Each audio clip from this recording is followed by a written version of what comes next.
So Trials of the Blood Dragon is a bit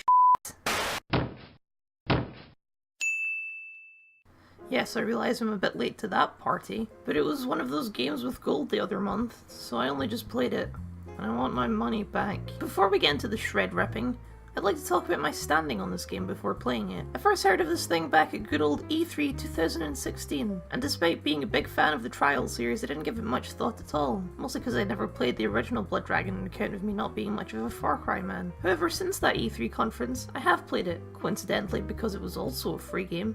Thought it was pretty meh. Of course that didn't stop me spending a week 100%ing it, because I hate myself, of course.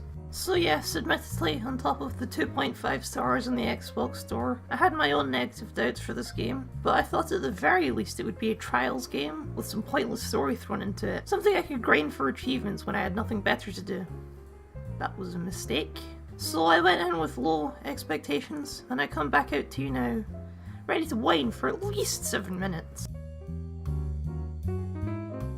I've been sat here for 5 minutes with literally no idea how to start this section. I'd like to just not, but I think it's just so ridiculous it simply demands to be spoken of.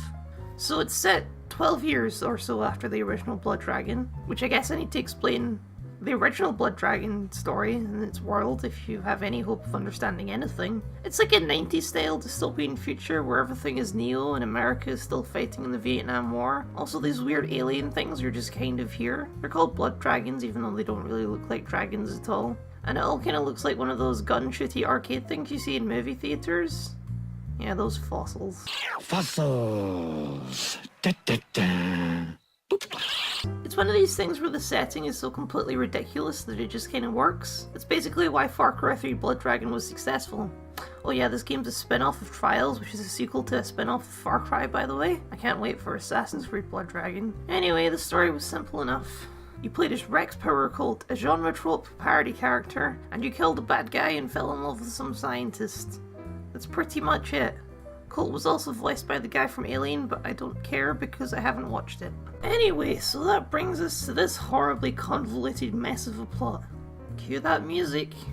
So it's 12 years later and Rex married the scientist and they had 2 kids. 7 years later the scientist lady disappeared and Rex was sent to fight in the Third Vietnam War where he's presumed KIA. The kids were raised by an army general guy and augmented to become bionic commandos like their dad. Only 12 by the way, are you keeping up? Am I talking too fast? So that's where the game starts. They're in the Vietnam War because the commies are using Blood Dragon blood as a weapon somehow. It's never explained. Boom, done. Next, they go to get the Holy Grail and trash a drug cartel, and that's when they find out that their scientist mom was really a blood dragon in human form, so they're super resilient. The portal opens on Mars and the chick goes to hell for a bit, then they go back to Vietnam where they discover the leader of the forces is their dad who's been driven crazy by the Killstar, the weapon he got in the original Blood Dragon. So they formulate a plan to kill him and bring him back to life using the Holy Grail, but for some reason they also have to kill these ninjas to get a key and tame a blood dragon for some reason. Also they stop an alien invasion. So they do that, they bring him back, the army general reveals he's actually their mother, and it was his plan all along for the blood dragons to invade Earth.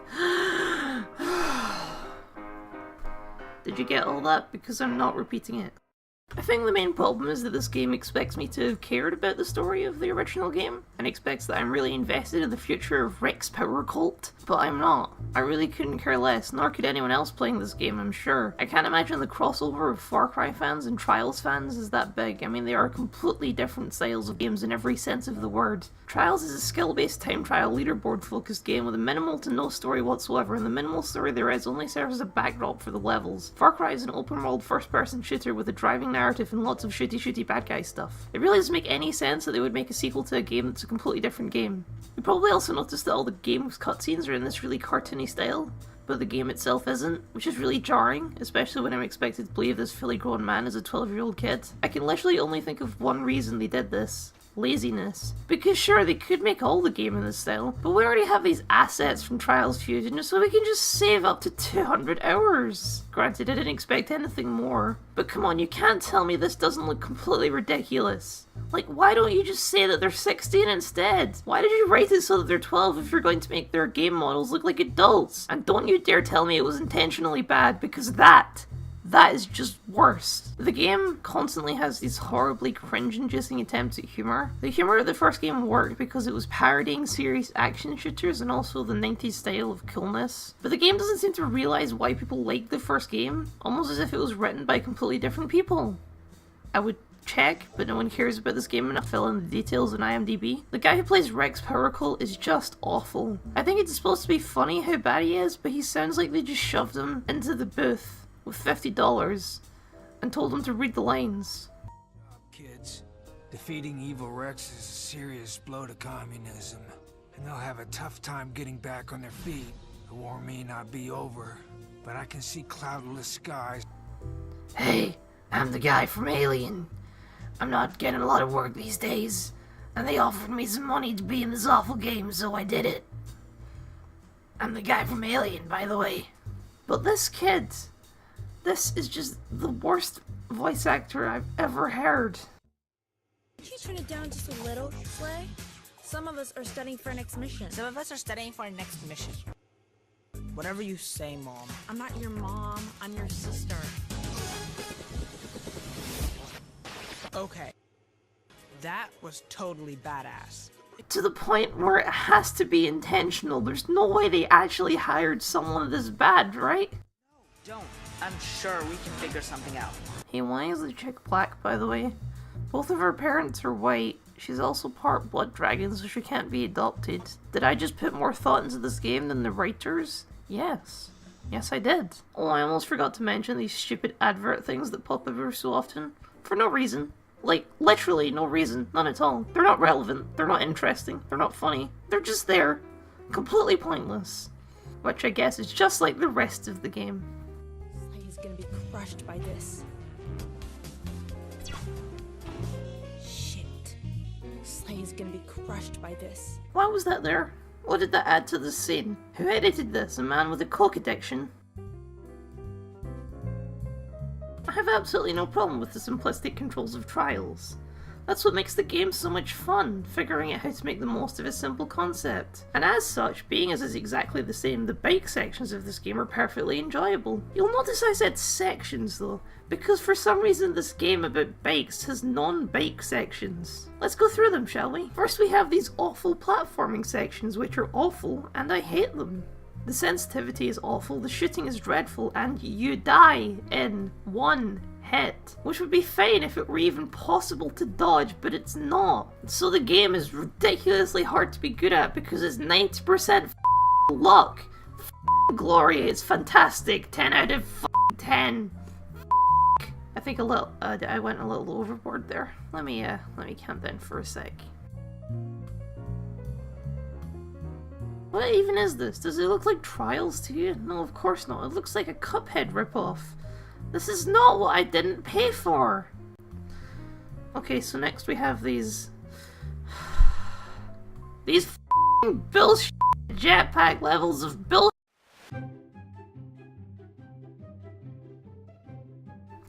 So, I was capturing footage for the video, you know, as you do, and the game is so awful that it actually killed my Xbox One power block. Like, it's dead. I had to buy a new one. So, yeah, it's awful. Anyway, back to your regularly scheduled crap. And finally, we have grappling hook levels. You know, bike grappling hooks. I can't possibly see how this could be completely infuriating. Nope.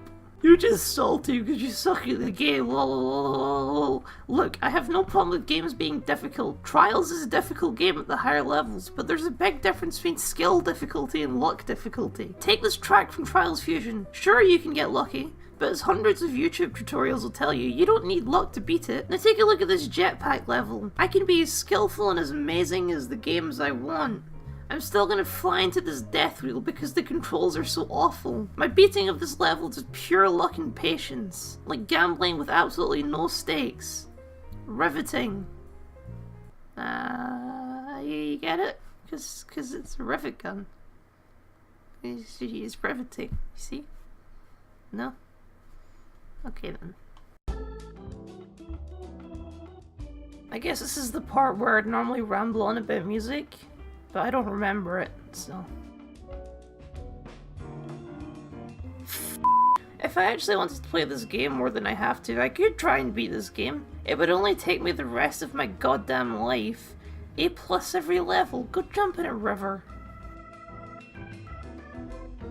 I'm not normally one to rag on a big graphics, but this game hurts me, because every single level has that stupid broken TV filter on it, so the screen flickers sometimes and it's completely infuriating and distracting. I think the first game might have done it too, but it's just so annoying. Just give me a setting to turn it off, that's all I'm asking. It hurts my eyes.